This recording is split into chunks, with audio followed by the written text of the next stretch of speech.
We got only two faces, but we got four of us up in the place. Maybe a fifth, I'm not sure. Y'all already know what's going on. It's your hostess with the mostest. Oh shit, they got the fifth person right there. And my club dub is in reverse sometimes, so I don't really appreciate that. I need to get that fixed. But we here, man, on the good pod. So welcome everybody watching it. I'm gonna shout out the homies on audio only today. First, Shane, what's happening? What's good? What's good, Shane team? Fresh off their first win of the year, so congrats. Yes, Welcome to the sir. winning circle. My boy Schwab, what's happening? Hey, what's going on? Schwab in the winning circle with me. Schwab and Club Dub with me. DJ, what's going on, brother? What's going on, y'all? What's Need a happening, Club gang, Dub gang? background for the Bitmojis. Club Dub for the Bitmojis. We'll see if we can do that. We'll see if we can get that together for you. And then last but certainly not least, my boy Prentice, what's happening? Yo, sir, what's good? What's going on? So we're gonna jump into it. So today we're gonna be talking about some NFL. We got NFL week 2, and then we got college football also. So we got some takeaways from both of those sports. Mainly, we in the football season. Happy first day of fall, first day of autumn. It smells like football outside. You know what I'm saying? So first off, Kevin wanted to brag about some picks he done made. So we're gonna give him the space to do that and then have some rebuttals. But go ahead, Kevin. Yeah, first order of business tonight. Congratulations to me. My weekly picks column, goodifitgoes.com. 11-5 this week against the spread. We were a step ahead of Vegas all weekend long. I trusted my eyes, trusted my brain, trusted my analysis, my evaluations of these teams. Didn't buy into any week 1 overreactions. Go 11-5. If you want winners, you know where to go. You don't go listen to Todd Furman and buy his picks. They aren't going to cash anyway. You don't listen to his new doofus MAGA buddy, Clay Travis. You don't listen to noted fraud, Kelly in Vegas.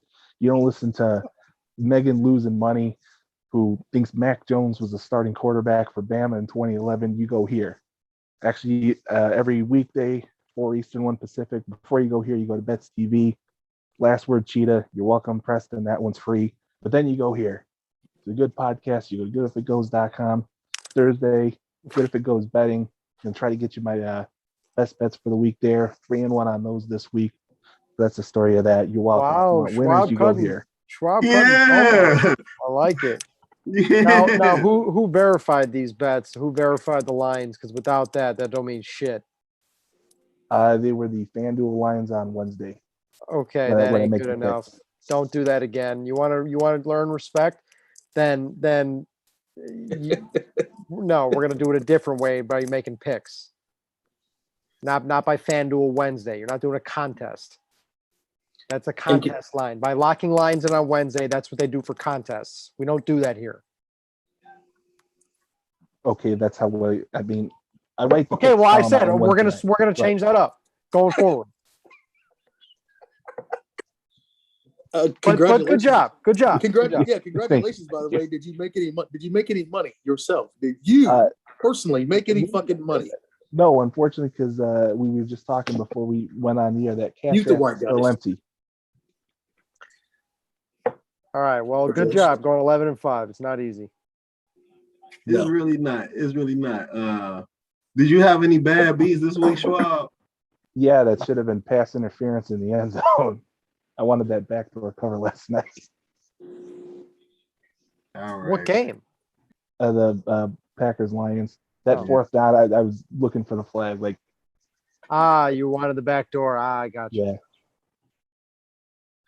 All right. Well, Schwab, we excited about your picks. I love your enthusiasm. Going, hitting Now, on granted, I'm two-thirds of your picks. 100% going like 6-10 this week. Hey, well, we'll see. So Take it when you get we'll it. be sure to check in with you and your picks next week, Schwab. All right, guys. NFL. It's I mean, week 2. We really didn't overreact from week 1. So moving on to week 2.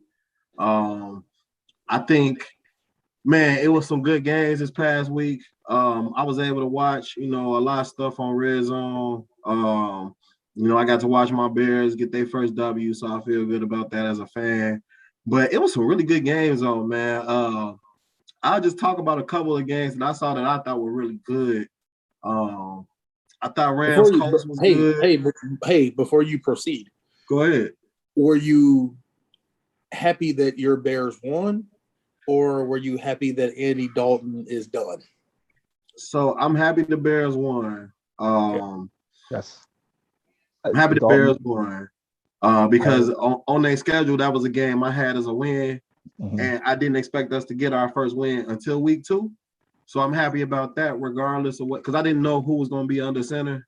And now moving forward, am I excited about Justin Fields? Fuck yes, I am. Like y'all seen on this podcast how we reacted when they moved up to draft him. But I never cheer for nobody. I never wanted Andy Dalton to get hurt. I wanted Matt Nagy to make that decision. I wanted him to fucking untuck his fucking twig between his legs, fucking stick his chest out and say, Justin Fields, you my quarterback one now. So I hate that it had to happen with the Andy Dalton injury. Because I respected Andy Dalton and his role. He was a veteran, coming in, make a little money, and saying like, yeah, it's not dude time right now. Like, it's my time. I'm gonna go out here and I'm gonna play hard. And I felt like the games that we did see Andy Dalton play, he came out, he played hard. So that's all I can ask for, especially with quarterback position. It's not like he said that and then went out and stunk it up. I mean, he played really well on Sunday. And at the same time, it's still Andy Dalton. So it's like, so I think that's a good question to ask though, Prentice, you know what I'm saying? But we celebrating the club dub, we got the club back going. A couple games I just want to highlight that I thought were very entertaining. The Rams and the Colts game, I thought that was a pretty good game. The Rams are for real.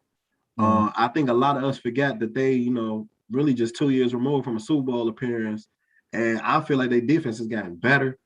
And now with Matthew Stafford, their team is just better, in my opinion. And so I think that they're for real. Titans and Seahawks, like, I think that really kind of showed us, just who Pete Carroll is. Like, Pete Carroll gonna keep showing us he is who he is. The Seahawks, that defense, I mean, man, they are bad. Yeah, we don't talk enough about how bad that trade was, giving up 2 first-round picks for a box safety that can't cover anything. Like, that was a horrific trade. Yeah, they're bad. So we saw that, and I know, we talked up the AFC West on this podcast and just on our network period, and it's a really good division. And the Seahawks, if they're not careful, like, they gonna be, towards the bottom, man. Like, and no way, I thought it could have been three teams coming out that division. I think a lot of us did. I also enjoyed your Niners, Prentice, beating DJ's Eagles. I enjoyed that game. The little bit I did get to see of that game. And I'm sure you'll talk a little bit more about them and kind of the direction that they're going in. And then finally, Chiefs Ravens, of course, like, that was like, man, like, damn near one of them instant classics. Like, it wasn't that just like I wasn't on the edge of my seat for that game. But you got Lamar, you got Patrick, the narrative about Lamar never being Pat in the regular season and all that.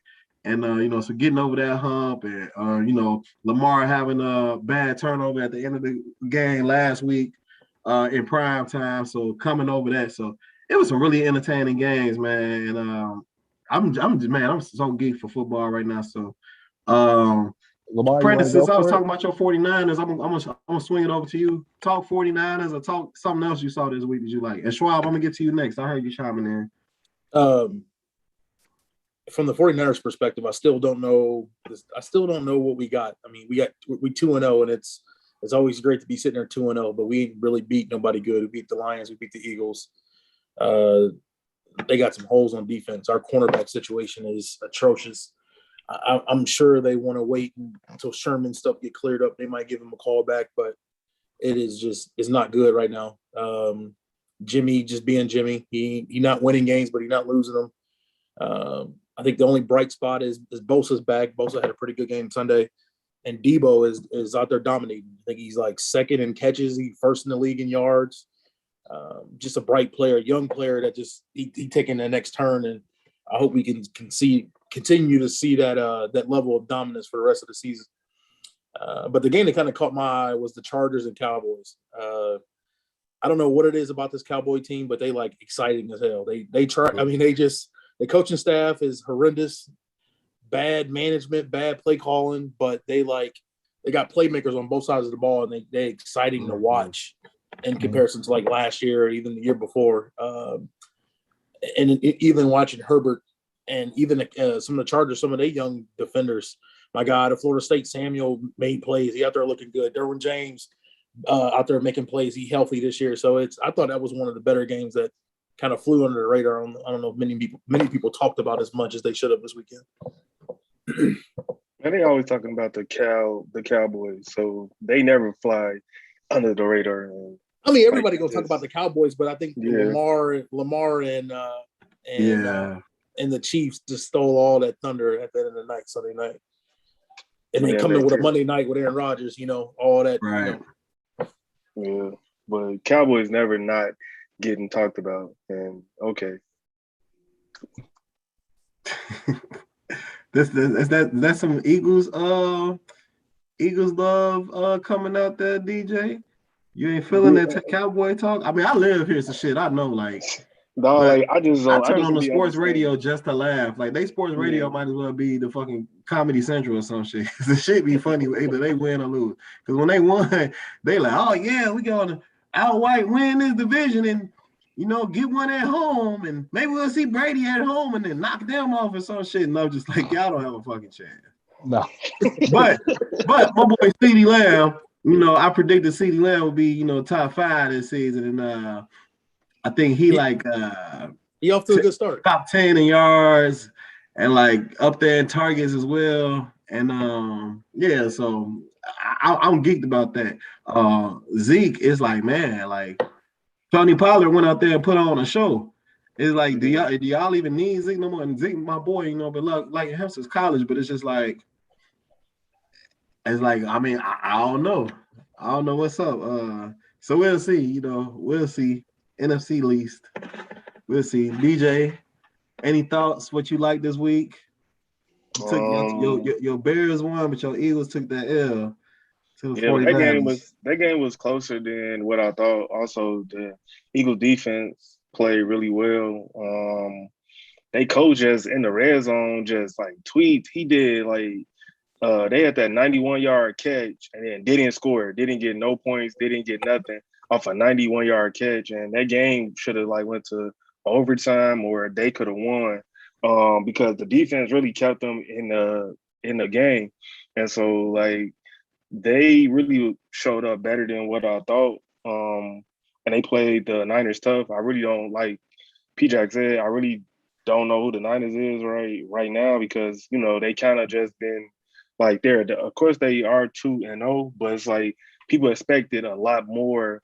Like early on, and Jimmy G, if he just keep playing like he said, like Lance might not get on the field because why would you take him off if he playing good enough where he not like costing you games? And so like I think that's going to be really important for them moving forward. And like the Cowboys game, like you got basically two silly teams that tried to lose a game in the fourth quarter. Because like the Chargers, they just like they like a West Coast version of the Cowboys where they're like a accident waiting to happen. And so like some of they like we talked about early on last year, they lost all them games in the fourth quarter. Same thing happened this year, like just silly mistakes, penalties, some bad calls, etc. So the Cowboys really should be like 0-2, but it was the Chargers, and the Chargers did what they've been doing for the past X number of years, which is blow games when they should be able to win. And like, but like I'm constantly seeing Cowboys talk. Like it's 32 teams.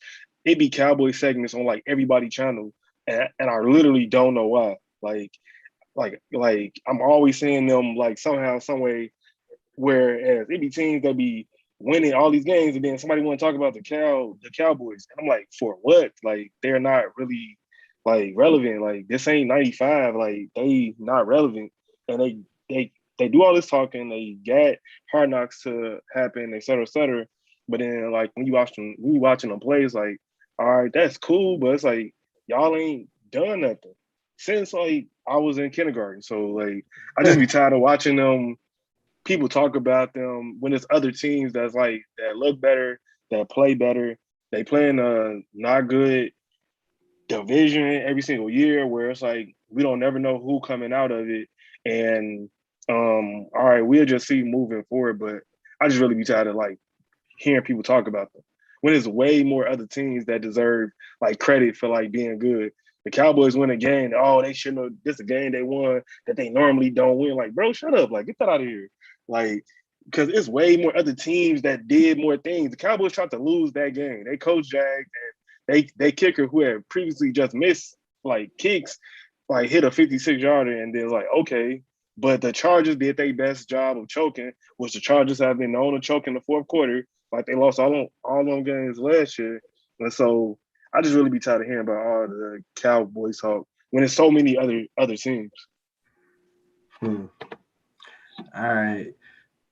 I want to say damn why the Cowboys hate, but you kind of pretty much broke it down, so we're gonna leave it there. Shay, He went fully in on the Cowboys. I wasn't praising them. I just thought it was a good game Sunday. No, it's not towards you, but Cowboy shit. Yeah, but it's not true. But it just be like every time, like I'll be watching whatever, and it's like Cowboys always get their own segment on everybody channel. Like they're like they won't talk about like Tampa Bay blew out this and they're like, oh, Brady had a good game or whatever. They'll gloss over all these teams, but Cowboys get their own segment on like everybody channel, and it's like a national thing that happens with them. And for the life of me, I don't understand why. America's team, bro. America's team. Boy, they trash ass like America. Shout out to the USA, man. DJ's views not represent everybody else's. I like it here. I gotta turn my damn computer down, man. I don't want nobody hearing you diss these Cowboys, man. Somebody trying to run up in my crib. You know they crazy as hell out here. Shane O'Mac with the pack. Congrats on the first win of the year. RELAX. Talk to me. Yeah, I mean, it was an overreaction to the disaster week one, and I didn't overreact to that. I'm not going to overreact to, destroying a bottom three team in the NFL last night. I mean, it is what it is. I think the Packers are going to win the North, and that's probably about it. To me, just looking around the league, at certain things, you got to look at what the Raiders have done these first 2 weeks and be really impressed. First of all, winning that game on Monday night, and then on Sunday, and I'll be the first to admit, I bet the Steelers pretty big, and which I immediately regretted because betting on Mike Tomlin and Benny Boy as a favorite is a disaster waiting to happen, and I got what I deserved. But you look at that spot for the Raiders. You look at that spot for the Raiders. They played a Monday night game, an overtime Monday night game late. Then they fly across country for an early Sunday start. Mike, we talk about the West Coast, East Coast thing all the time. I mean, that's a brutal spot for the Raiders to go to Pittsburgh, which is notoriously a hard place to play. And they pretty much dominated them. I mean, I know the score was it was a 9, I think it was an 8 or 9 point win at the end, but they were the better team throughout the entire game. And to start off your season with 2 out of division wins against Baltimore and Pittsburgh, that's impressive. And, it's every year there's these teams that you just kind of are like, iffy about, that go ahead and make a hot run. And, like they got the pieces. Like, I don't think they're well coached. I'm not a fan of Gruden. But like they got guys on that team that could play, and Carr, man, he looks good. He really does. Like, I'm not ready to like go as far as say like I'm buying them, but I mean, we just got to react to what we've seen, right? And what they've done is extremely impressive through 2 weeks. Now let's see if they can sustain it. But like to me, that's the most impressive team throughout these first 2 weeks. And then, like just on a couple of negative notes, I'm not exactly going to brag here about being correct about this take because it's pretty obvious. I think everybody on this panel agreed. Carson Wentz is not it. Like that guy is not an NFL starter. He's just not. He has no business starting for an NFL team, especially a team that truly believes that they have a roster that can compete with some of the heavy hitters in the AFC. I thought right? you was going to it. No, I mean, Right. I'll be honest. So I bet the Bills, and when Tua went down, obviously, I'm never happy about an injury, but like I was nervous when Tua went down because I felt like Brissett is maybe a little bit of an upgrade, and it didn't matter because Buffalo just trucked him. So, but back to Wentz, like it's crazy, man. You look at that Colts entire roster, and that's a good team. Like they offensive line is one of the best in the league. They got a good defense. They're pretty well coached, but they got no quarterback. And can you win in this league without a quarterback? Not very often. So I think that's going to end. The Carson Wentz thing is going to end quicker than we realize, whether he gets hurt or whether they just decide, okay, we're just going to move on from this guy. That's a disaster. And he's not an NFL starter.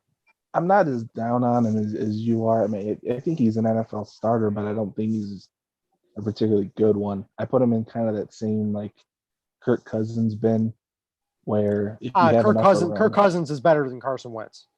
I think so too. But much better. Much better. The guy can't stay fucking healthy, man. Well, like that's a separate issue. It's not about a skill thing. He has the tools, all that, but he can't fucking stay healthy. Yeah. That's the point. Like when he was healthy, he damn was playing at an MVP level at one point. Like what was that? The second season? Was that the Super Bowl year, DJ? Yes, it was. Yeah, and like the guy just can't fucking stay healthy. That's it. Like that's it. He can't stay healthy. So, ability is shit. I mean, being what is it? What's the saying? Ability is the number one ability or some shit. Like a variability is number one ability. There you go. And he's not a variable. Right. He's just not. He can't fucking stay healthy. That's it. Point blank. I don't want to hear no fucking devil's advocate shit for fucking Carson Wentz. Say that shit for Andy Dalton or somebody. Like, fuck that. But I do want to hear it from you, though, Schwab. I just don't want to hear your Carson Wentz takes. So please let me hear something else, dog. Yeah, and I do want to say, too, and I'm not – like, if you're buying the rate, like the NFC West – I fuck with the Raiders. Everybody talks about the AFC North and the NFC West as being the two best divisions in football. Not anything to argue against that. Like if the Raiders are improved, like if they are at least for real, like that division all of a sudden is real strong. Because look at Denver, man. Like I know I'm not going to overreact. They beat the Giants and they beat Jacksonville, two terrible teams. But that's we talked about this. Like that's a good roster, and Teddy Bridgewater is not a guy you're going to win the Super Bowl with, but you can win a lot of regular season games with Teddy Bridgewater. I think Teddy Bridgewater is having some of the more unheralded performances within the first 2 weeks. So I think we got to kind of go back and look at kind of what he's done to navigate them team to victory. And yes, they played two trash teams, but they took care of business too. Yeah, exactly. Right. And so, like we, because I just said it. A couple of years, like they 100% would have found a way to blow one of those. Exactly. Like not both. Look at Minnesota. I mean, Minnesota just 2 heartbreaking losses already. So like Denver don't need to apologize just because we played 2 trash teams. Well, you got to beat the trash teams. Like you don't have to be great in September, but like you got to be you got to beat teams that you're better than to have a chance, especially for a team like Denver when you're playing in a division with Patrick Mahomes and what we know is a pretty strong team in the Chargers and an improved Raiders team. Are we sure Minnesota is better than the Bengals? Yes. I don't know, man. The Cardinals were carving that defense up. Cardinals going to carve a lot of defenses up. Yeah, though. the Cardinals offense, man, like that's another thing, and for sure. But like, they were making these guys look bad and just old. Harrison Smith is not the guy he was 5 years ago. correct. But I agree with Prentice. I think Arizona is going to do that to a lot of defenses. I don't know how many games they're going to win because I don't think their defense is very like Arizona is going to be in a lot of games where both teams are scoring in the mid-30s. Yeah. And I think the problem for Arizona is I think there's two teams in that division that are better, but I'm going to overreact a little bit. I'm going to say that I had Seattle over Arizona entering the year. I'm flipping the script on that. I think Seattle is in trouble. And I think especially after those comments that Pete Carroll made about Russell Wilson, saying, hey, he could have helped us out in overtime. Like, man, that's a questionable relationship to begin with. And like, right, you turned down 3 first rounders, some players, and the Sears Tower for him in the offseason. And this is what you're saying about him now? Yeah. Like that was my bold prediction before the season was this is Russell Wilson's last year with Seattle. I'm still sticking to 3 teams out of that division in the playoffs. But yeah, and Seattle's going to be the odd man out. Yeah, I agree. I think I'm gonna switch that with Seattle and Arizona. I think Arizona has got it figured out on offense. I'm starting to buy Kyler more. I'm starting to buy Kyler more than I did maybe before the year. I thought maybe he was just a guy that good fantasy quarterback, but I don't know. That little fucking midget is tough. Yeah, and the two pickups they made, they drafted Rondale Moore, and looking incredible. And even AJ Green still got a little bit of ball left in him. And Kirk is finally healthy and making plays. Then you put him with Hopkins, like that's a nightmare for a defense. And they have capable players in their backfield too. So it's Edmonds and Connor. That's a nice little stack. I was completely wrong about Kyler Murray. I ain't gonna lie to y'all. But I love watching dude play. Like it's like if Russell Wilson grew up in Texas or some shit, like it'd be him. Like that motherfucker could take off at any time. He got the arm, and like you said, he got motherfucking nuke. Like just throw that bitch up there, he gonna go get it, and a lot of other weapons too. Yeah, I thought we talked about it. We talked about the 3 divisions coming out, like you said, Prentice. I mean, 3 teams in that division coming out, and I thought the Cardinals was gonna be like that. Well, this year 17 games. I thought they was gonna be like a 7-10 team that's biting at the ankles. They right there. It's just 3 better teams and shit. Yeah, after these first couple of weeks, man, it looked like it's gonna be the inverse them in Seattle. So we'll see. Because I'm gonna really enjoy watching them beat up on each other. There's gonna be some good games, I think. Arizona put 9 points. Arizona Seattle should be a very fun 60-59 game. Yeah, that's the problem for the NFC. As good as the NFC West is, it's going to be hard for any of those teams to get the 1 seed because they're going to be, beating up on each other. I don't see any way Tampa Bay isn't the 1 seed. Same. They just right. I mean, I can see the Rams making a run and challenging them for it, but I agree with you. Like that, I think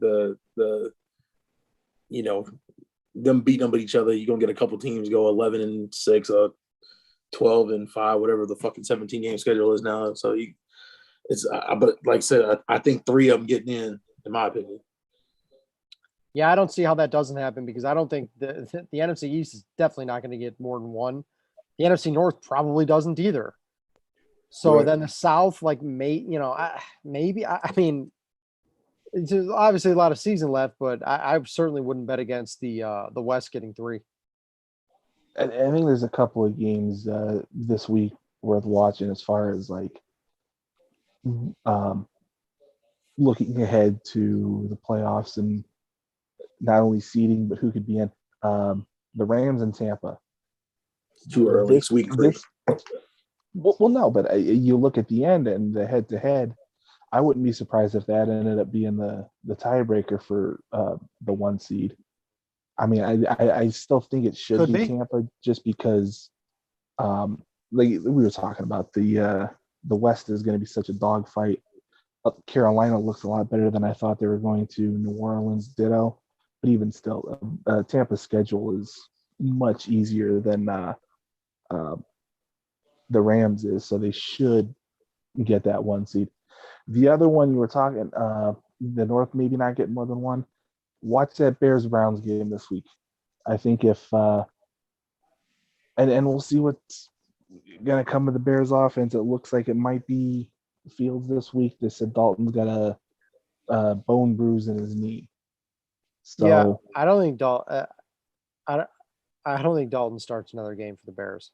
Barring here's where I'm at. barring a Justin Fields injury. Right, and here's where I'm at. I think if Dalton was healthy, it should be him right now.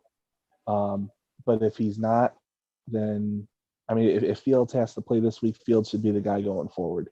And you let come what may, you let him learn on the job. I don't really want to do that, but I would rather do that than do what Miami did with Tua last year, where he's in, he's out, he's in, he's out. Yeah, I agree with that. I agree with that, which is why just give Fields, like, here's your excuse to start Fields. Dalton's hurt. Go ahead. Done. I think so. I mean, it's grab the clipboard, put some fucking sunblock on your ginger ass and stand your ass on the sideline and let Fields run the team. Yeah, no, I agree because you can't just keep going back and forth. That's how you lose your locker room. And all that like little intangible stuff is really important. And the way that they've been like handling all of this, it has not been right. So like Nagy doing his like post game or his media, like when they asking him certain questions, he giving all these stupid answers and like just keep smiling and it just don't make sense. And so it's like, I guess like the team know what's going on, but like when you putting it out there to like the media, everybody needs to be on like the same page. It all needs to be like one message. And the way that they're doing it, it don't really make too much sense. And it's not benefiting nobody. I think they wanted to say like he's not ready without saying he's not ready. And why would he not be ready? Did you watch the game Sunday? Yeah, and I watched two of his receivers drop touchdown passes or near. Okay, first of all, I've seen this narrative on Twitter, and it's not a good one. The one to Robinson, Robinson needs to catch that, especially if he wants to get turn paid, up. Here we go. Especially if he wants to get paid big money. If he wants that $20 million a year, he needs to come up with that pass. The one to Mooney, he was late throwing it. Like there was no Mooney was going to run out of room in the end zone. But Mooney couldn't have contact. I mean, he's a rookie quarterback. What do you expect? He's not going to make perfect throws every time. No, it's not a knock on him. I thought he did a lot of good things. He also made some rookie mistakes. You can't throw that interception. You can't lose that fumble because you didn't feel the pressure coming. Again, that throw to Mooney in the end zone, he was late getting that ball out. But Schwab, you just said you wanted the man to learn on the job. How do you exactly? You just said you want him to learn on the job. And how do a quarterback get ready by not playing? I said I don't want him to learn on the job. You don't. I want Dalton to be the guy. But if Dalton is hurt, I would rather have him learn on the job than have to go back and forth. How do you get better without playing? Like in-game situations, like how, like it's no way for him to get better.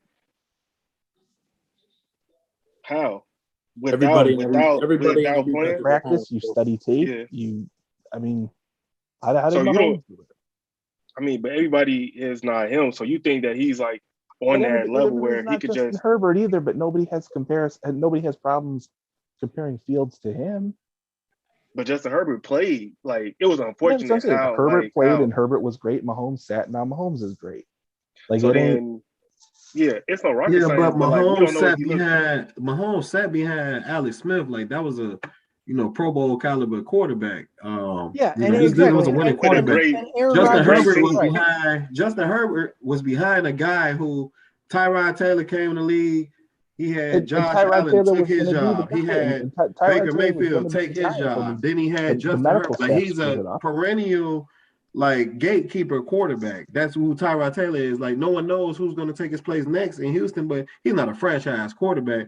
Patrick Mahomes played behind a franchise quarterback. Andy Dalton wasn't picked up to be a franchise quarterback. He And was inherited the playoff. picked up to replace fucking Mitchell Trubisky. So it's different. You have to all those situations are completely different. Somebody just knew on the Chiefs that Patrick Mahomes had it. Somebody knew. They traded up to get him, and they already had Alex Smith. But somebody knew like this is the guy, and we just don't need him right now. But that was different. Like we traded up for Justin Fields for his ass to play this season. It's up to Matt Nagy again. Stick his fucking chest out and make the decision. And like you said, Shane, this is your out, Nagy. This is it. Like you got your out. The fans are gonna be happy because if Justin Fields doesn't just tear shit up this season, we're not gonna give up on him like we did Mitchell Trubisky. We gave up on Mitchell Trubisky because it was two other guys in that draft. One that we knew for sure, Deshaun Watson, was gonna be amazing because we saw him in college like twice, back to back against Alabama, and he beat them.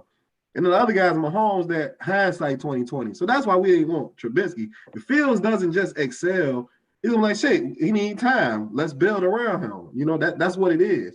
What I want to know is, Schwab, what have you seen out of Fields that you haven't liked when he's been on the field? What have you seen that you haven't liked to where you wouldn't give him the job?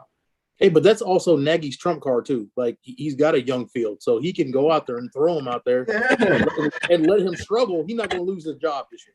Right. If Fields goes out and plays like shit, it's not like any of the fans are going to be yelling at Nagy to bench him. No, they're gonna be yelling at Nagy. Well, yeah, no, they won't. No, they won't. They will. Yeah, exactly. Because he should be getting fired because like this is his guy. Justin Field is his guy, and why your guy is not ready or why he's not progressing to a level that's rookie, you know, but he still is your guy. So it should be something on tape that like shows promise. So if Fields go out there and he just looks like lost, I'm blaming the coach. Plenty of things on the tape that showed promise, but he is a rookie. He made rookie mistakes, and I criticized him for rookie mistakes. He's gonna make rookie mistakes, but that's what I'm still, saying. He should I would still like play. him to make those mistakes in practice when you've got a guy that was playing as well as Dalton was, and if Dalton's hurt, then it's completely a moot point. Yeah, well, Dalton playing well or Montgomery playing well? This is a moot point because Dalton is hurt. Like I don't think Right. he's physically able to play for weeks at best. Then yeah, this is the moment then. And is but then you can't go back to Dalton though. Like You under can't, no no. circumstance you can't go back to Dalton. Like he was actually cooking. Like Dalton was cooking. He was getting the ball out. He knew where to go with. That's what I'm like saying. And you're asking throws. what I saw from Fields that it like he didn't have that same command that Dalton did. Where Dalton, Yeah, because he right getting away second team reps. Also, he be running a scout team and doing all this other silly stuff too, which goes back to Nagy not helping his guy out. Because if you're gonna put him in for these gimmicky plays and do all this stuff, he should be taking more first team reps so he can know what to do in the preseason. Not really working out with the first team guys, and then every time they ask Justin Fields a questions, he always talking about, man, I just be helping out the scout team, et cetera, et cetera. So even in practice, he still's not getting what he should be getting, and that goes back to Nagy. So like, well, I'm sure and then also something if they were getting them ready to take snaps in the game. Now what yeah, they were doing, but it's probably not enough. It's probably not enough. I mean, if he's a scout team quarterback, he's going to get your number one defense every day. So that should be making him better. But he needs in-game reps. He needs in-game reps with his teammates, and that's what he wasn't doing. Yeah, like he going against a good defense, but he's running other people's plays versus running his own plays, going against a good defense, and he probably not getting enough of those reps because of this whole plan that they're saying. And then when you asking the head coach these point blank questions and he's saying all this dumb stuff, it don't make sense. Like the plan should be whatever the plan is. He's not ready without saying he's not ready. But then you talking about practice, he should be practicing against the first team defense with the first team offense. That's the part to why he's not ready or whatever they're saying. And I do think there's some validity to that, especially now in a perfect world where Dalton had stayed healthy and we're talking, week 9, week 10. Okay, this guy's a veteran. He should have a command by now. Then I do think, you could have got Fields some more time with the ones. So I will see that point there. All right. Can we get to the best decision of the week? And I am sincerely hoping that one day, like we don't have to applaud this decision. We can just say, yeah, you did what the fuck you were supposed to do. You want to go for it, John- Lamar?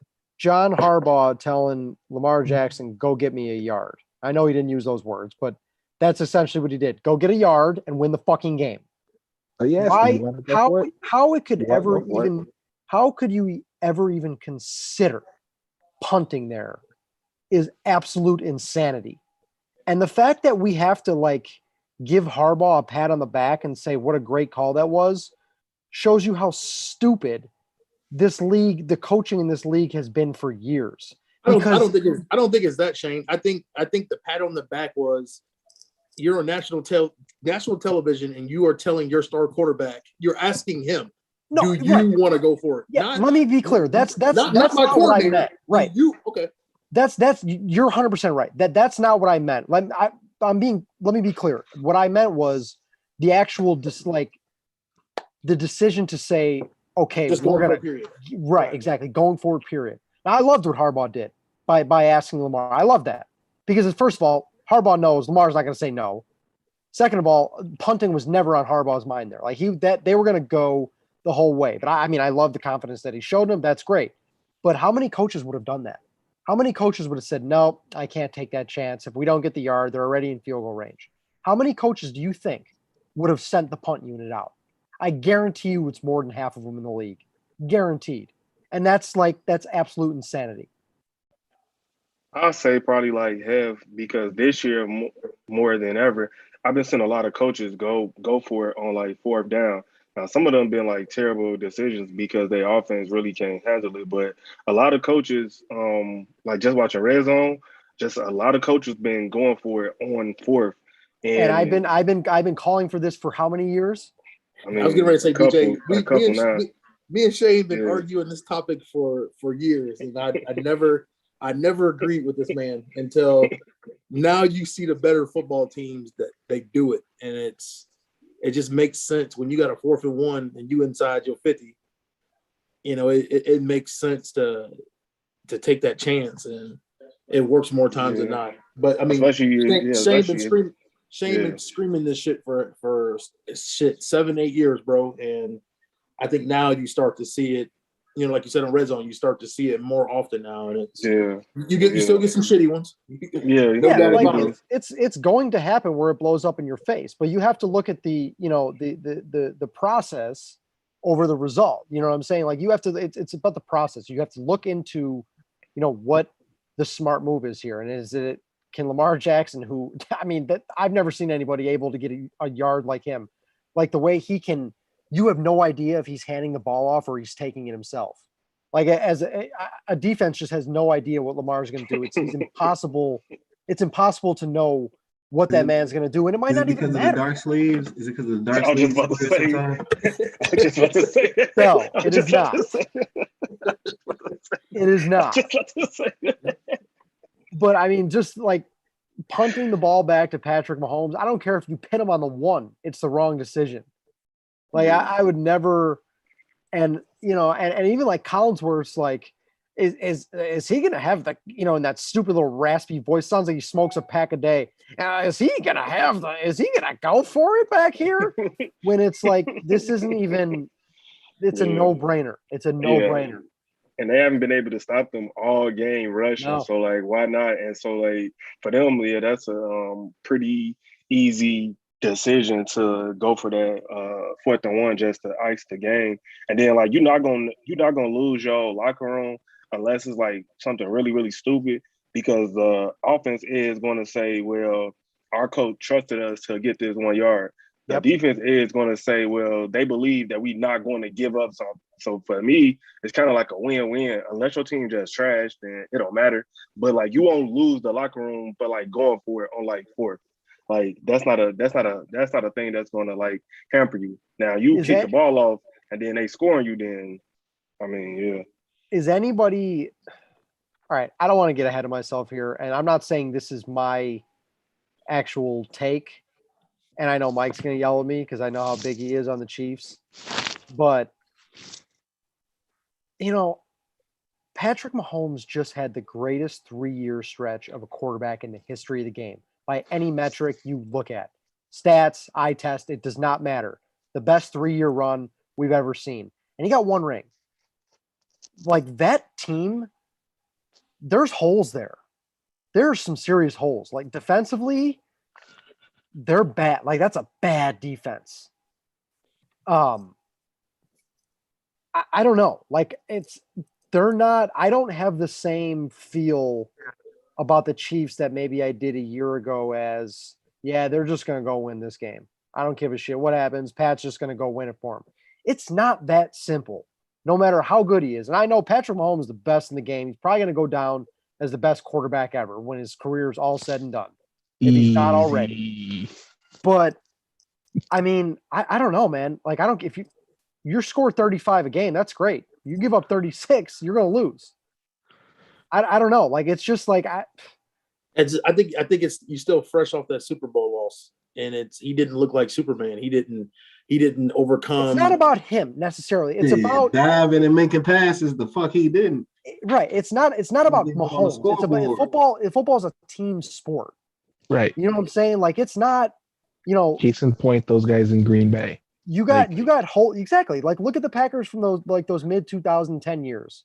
When Rodgers was his best, and what did they do? They won 1 Super Bowl, got to 1 Super Bowl when Rodgers was going insane because they had a shit defense. And you first of all, in order to win Super Bowls, you need certain breaks to go your way. I don't care how good you are. Like look at Tampa last year. Like they got the breaks of playing the Chiefs with a decimated offensive line. And I'm not taking anything away from Tampa. It is what it is.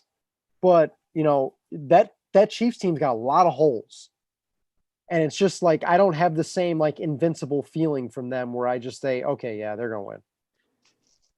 I mean, it's not even an overreaction. Like who you picking in the AFC though? Like because all of the top teams got like question marks as well.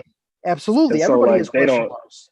But they don't look, as like so. Like if you're gonna say that, then I need another team in the AFC that you be like, okay, yeah, those are the guys. Because in the first couple of weeks, none of the other top teams have like just steamrolled everybody or just made all these plays, and you're like, oh man, they look great. Really, more of the NFC teams got more of those where some of their top teams look great, but the AFC teams. You got the Bills wetting the bed the first game. The Steelers, Ben Roethlisberger is old. The Browns, they can't stay healthy. They team not healthy right now. And then the Ravens, they don't even got like defensive guys that they need right now. And they've been losing guys all over the place. So like I'm looking around and it's like, well, I don't see another team that's gonna be like, okay, this is the team that's gonna just like knock them off. Now, granted, everybody got to stay healthy, but it's early in the season, and then like a team like the Ravens lead the league in players on the injured list, and so like it's a lot of questions really early on. I mean, to answer your question, I do not have a team that I will say, like my money's on head to head against the Chiefs right now. I don't. I'm just saying, I think the teams like that invincibility is gone. Yeah, like Baltimore, they're catching up, man. Like Baltimore can beat them. We just saw like they could beat them in January. Why not? I mean, I'm starting to buy more about now. Baltimore losing Peters, like obviously, like the Gus Edwards, the running back shit meant nothing because they just plug in these guys like Tyson Williams, and who the fuck heard of Tyson Williams before this year? And look at him. Like that's another thing about the Chiefs. They wasted a first-round draft pick on Clyde Edwards-Helaire. That was a terrible pick. And when you have a team that has holes, especially on the defensive side, I'm just saying, I think like Tampa's clearly better. I see where you're coming from, but I think Edwards-Helaire makes so much sense for that offense. How? I mean, they took him at the end of the first. Somebody that can catch the ball coming out of the backfield. Those guys exist on practice squads. Yeah, that was a bad pick.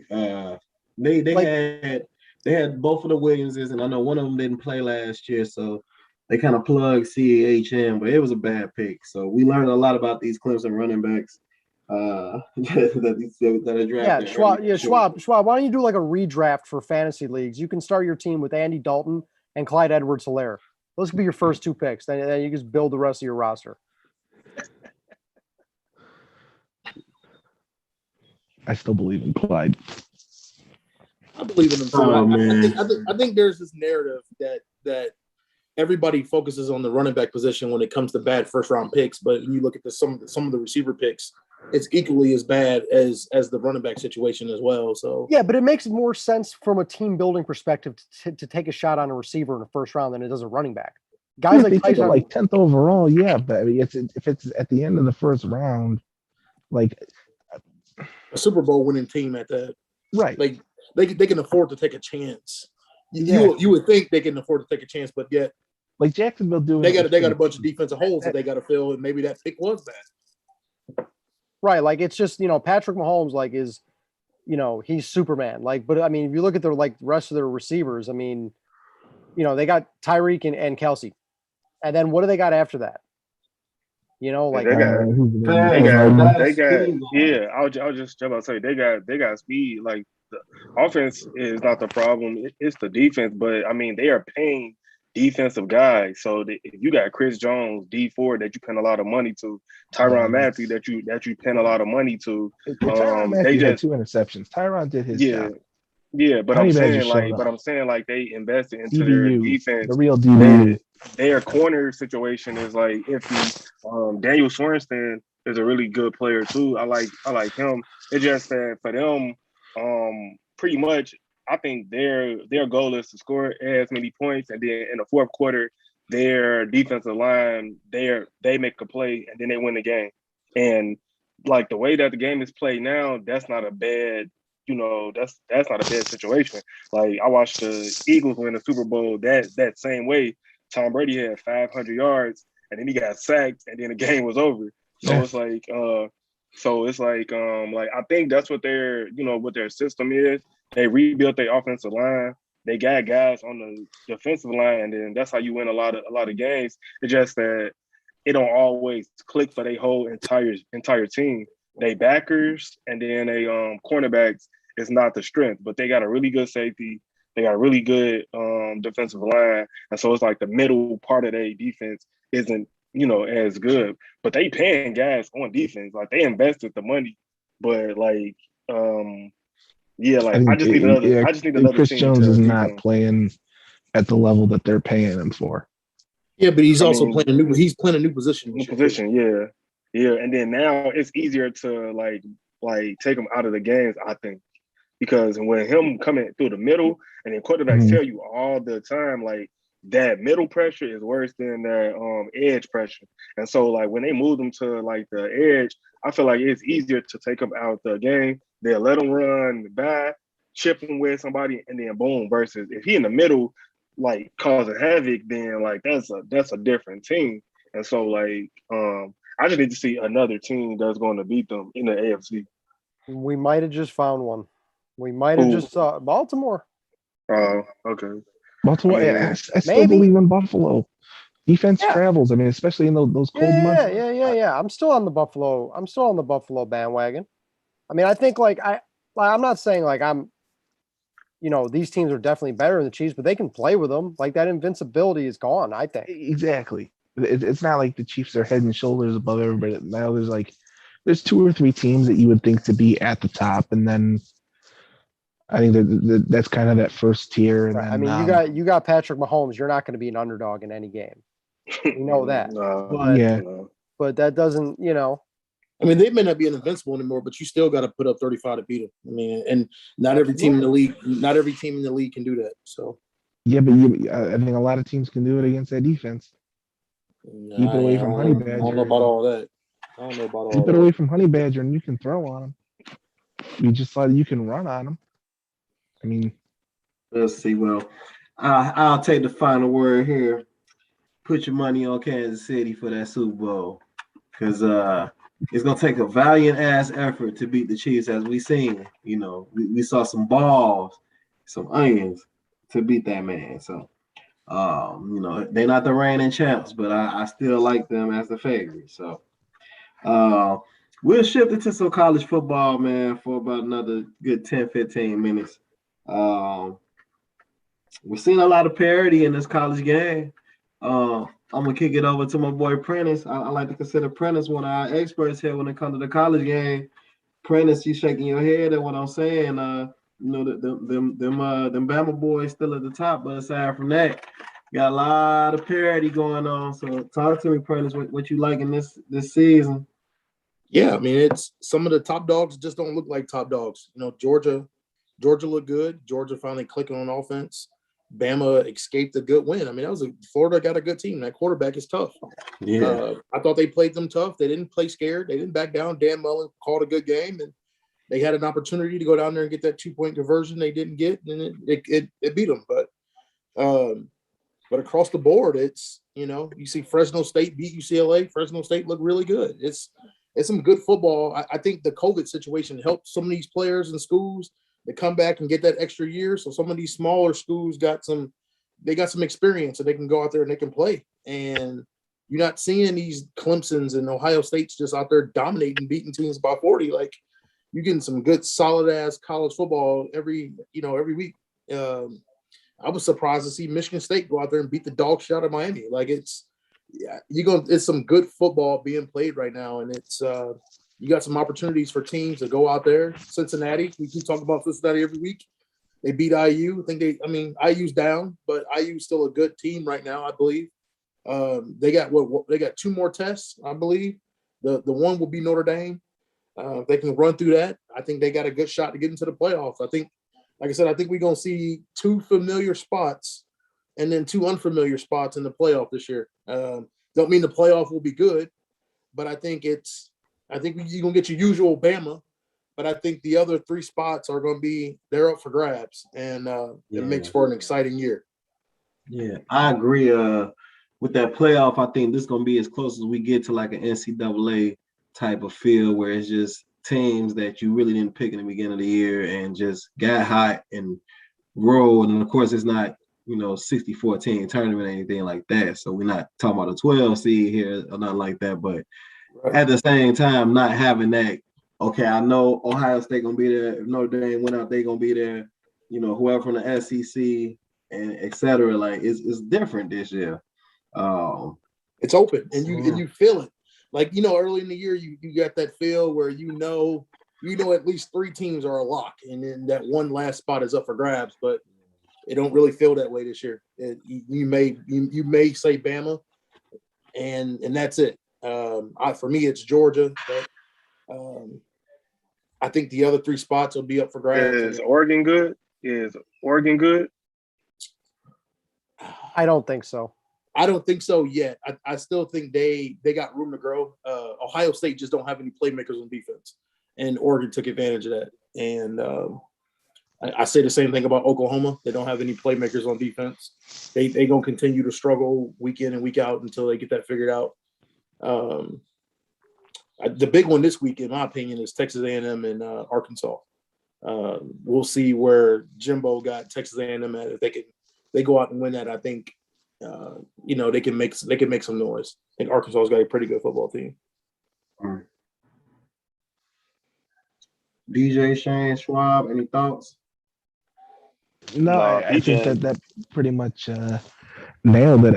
Bama, they're looking a lot better. I mean, not that I expected them to be bad or anything, but replacing the quarterback, replacing the Heisman winner, replacing another all-everything wide receiver, replacing your running back, replaced it as much as they did.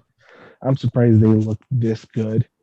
I mean, you could say, okay, yeah, they recruit well, but I mean, so does Ohio State, and they look like, I mean, a good team, but I compare them to, if you remember what Alabama was a couple years ago, where they ended up in a Citrus Bowl, I think it was. I think that kind of year for them. I think there's LSU year. No, it's better than LSU was last year. No, I mean, was that the LSU year when LSU ran the table? Was that the year that Bama was in the Citrus Bowl. You talking about? Yes, it was. Yeah, I still think Ohio State's the best team in the conference. Because Penn State, we'll see with them. I'm not a big believer in Wisconsin just yet, although that was an impressive win over Auburn. What about Iowa? They got them ranked number 5. Yeah, man. People are kind of sleeping on Iowa a little bit. Like they're they don't do anything exciting, but that's a good football team. It's a good program. And because everything they do is the same. They won't beat themselves. They're gonna run the ball. They're gonna play the same style of football every year. It's never enough to win the national championship, but they can make noise in that conference.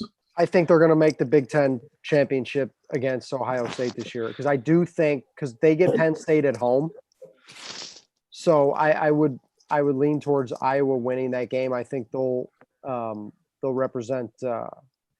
Here's the thing, Kirk Ferentz every few years has enough talent, senior talent, to where they can put together a solid team, which he screws up at the last minute in some spectacular fashion. Yeah, I mean, look, I'm not making the claim for Iowa as a national championship contender, but like Prentice said, like with this, if there was ever a year for like two kind of random-ish teams to sneak into the playoff, absolutely, it's this year, and Iowa's maybe a team to watch out for. Yeah, definitely agree because like all of the top teams right now got like big question marks, or they struggled, or they got other teams in their conferences that's going to get them like really tough battle. I think Clemson only scored like 14 points or something silly like that, and so like all these like I'll say like the top 6 teams all got like things that they have to like deal with. We'll see where they rank Cincy at but they still got to go against Notre Dame, like PJ said. But he pretty much that's a Notre Dame team that they're overrated even by Notre Dame standards. Indiana, I watched the majority of that true, game. But they still got to win the games. And Indiana outplayed Cincinnati. They just gave the game away. Yeah, they did. Yeah, they really did. I mean, Penix had 3 picks. Yeah. They had a lost fumble. Like they had 2 lost fumbles actually. Or no, I think it was 1 lost fumble. But like they got inside the 10 like 3 times. And then right. I mean, I'm just not like Ritter to me is, you put him against a good team and it's like, I don't think so. I do not think Cincinnati beats Notre Dame. I do. And I don't think Notre Dame is good either. I don't think Notre Dame. I think Notre Dame beats Cincinnati. I think that's a step up in competition for Cincinnati and a true road game where I think they don't win. I'm calling it now. Notre Dame, and I believe it's not this Saturday. It's the following Saturday. Notre Dame. This week, I thought. Notre Dame beats Cincinnati that game. I think Notre Dame's got Wisconsin this Saturday, I believe. That's right. Isn't it at Soldier Field? Yes, it is. Yeah. So Soldier Field already trash, but then now they're gonna have college kids come and mess it up. Soldier Field don't need no more damage. Well, at least the Bears are. I think the Bears are in Cleveland. We're in right? Cleveland. It's fine. Yeah. Don't say no, but don't say but I'm saying, in Cleveland. But I'm saying like the Bears field is already trash. Like Soldier Field is not a good like playing surface, and so like you about to add an extra game to come in, I guess, to make more money. To me, that don't make sense because anybody knows Chicago, Park District, and the Bears be arguing about the field. Guys be, like that's not a good playing surface, and you got a college game coming in like that ain't the best thing. I want y'all to take while we on college football is USC situation. I was happy to see them fire their coach. Like I said, USC is one of those programs, USC, Florida State, Miami, Nebraska, USC, if I didn't say them, where college football, LSU, college football is at its peak when they are at their peak. And to see them fire Helton after week 2 and the names that they're throwing out there to come in and run. I gotta take though. You want my grand hot take theory on this one? hold on, give me a second. I personally believe that they won't make that mistake again of promoting the interim coach. I think they have to realize in today's college football that they have to make a splash, and I think they get it at the end of the year. But go ahead and give me what you got. My grand theory here is Urban Meyer to USC, Ryan Day to Jacksonville, Luke Fickell to Ohio State. Shut up. DJ? So like I heard something that was interesting. Hold on, let me let PJ get that laugh out, but that was funny though. Well, that's some off the wall shit, goddamn. Oh man, go ahead, DJ. So the top 5 teams rank right now. All of their quarterbacks are from the California area within 30 miles of USC. So they have not been able to keep their guys like in state.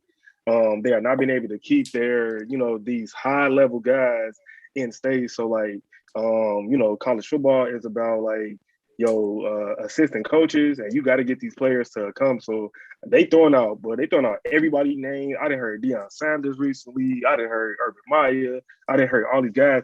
They really want to get a name and a face because that's what you got to get to like sell your program. And then once you start getting these, these 5 stars to come to your school, then that's going to change it, change your whole situation. So like, I think that's what they're shooting for, and then they got the money and everything else. But I just don't know who they're going to get where they're going to be able to sell the program to the up and coming kids that's coming out.